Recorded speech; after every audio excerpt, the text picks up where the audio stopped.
বন্ধুরা, আমার এই ভিডিওটা স্কিপ করবার আগে তোমরা ভিডিওটা দেখো যে আগামীকাল আমাদেরই প্রতিবেশী দেশ, ঠিক আছে, বাংলাদেশ। তো এই ভিডিওটা দেখো তোমরা, তারপরে আমি এই ভিডিওটা ব্যাপারে কিছু বলতে চাই তোমাদেরকে।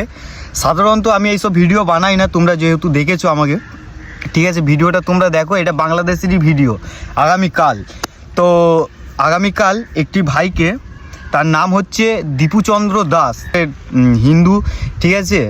তো সেই ভাইটি কিছু মন্তব্য হয়তো সে করেছিল, সে মন্তব্যটা করার পরে তাকে ওইখানকার মানুষজনেরা তাকে গণধুলাই করে এবং কি তার শরীরে কোনো রকম জামা প্যান্ট, তাকে উলঙ্গ অবস্থাতে তাকে একটি গাছের মধ্যে, একটা বৃক্ষর মধ্যে টাঙিয়ে ঝুলিয়ে তাকে সেই অবস্থাতেও নির্মমভাবে অত্যাচার করেছে।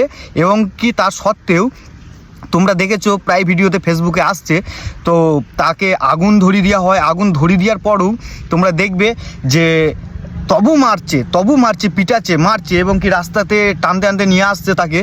তো আমার এই ভিডিওটাতে আমার ভারত সরকারকে একটা অনুরোধ, যে আপনারা বাংলাদেশের যেই বর্ডারটা আছে সেই বর্ডারটা খুলে দিন।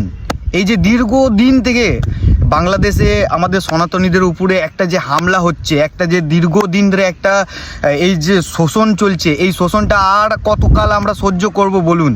আজকে বাংলাদেশে হচ্ছে, কিছুদিন পর আমাদের ভারতবর্ষতে হবে। আপনারা সম্ভবত কম বেশি সবাই দেখছেন ভিডিওটা। এই ভিডিওটা আমি জানি যে আপনাদের কাছে যাবে, আপনারা দেখবেন ভিডিওটা।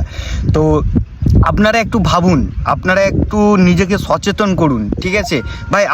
তোমরাও তো বলো, তোমরাও আমাদের হিন্দু সমাজের কোনো দেবতার হাত কেটে নিয়ে ঠাকুরের গলা কেটে দাও ভাই। আমরা তাদেরকে নিয়ে কোনো রকম কোনো বিক্ষোভ কোনো কিছু করি না ভাই। এটা হচ্ছে একটা ভারত ভূমি, ঠিক আছে, বিশাল একটা মর্যাদা আছে। তো আমরা এখানে সেই রকম শান্তি শৃঙ্খলা বজায় রেখে চলি। অতএব বাংলাদেশে দেখেছো আগামীকাল ঘটনাটা ঘটেছে, তো তোমরা দেখো ভিডিওটা, এই যে ভিডিওটা দেখাচ্ছি, দেখো তোমরা দেখতে পাবে এই ভিডিওটার মধ্যে। সো ভাই, আমার ভারত সরকারের কাছে একটাই অনুরোধ, বাংলাদেশের বর্ডারটা একবার খুলে দিন। এই নির্মম অত্যাচার আর সহ্য হচ্ছে না। সো দেখুন, আর ভিডিওটা শেষে আমি একটা কথাই বলতে চাই, জয় শ্রী রাধে, জয় শ্রী রাধে, জয় শ্রী রাধে।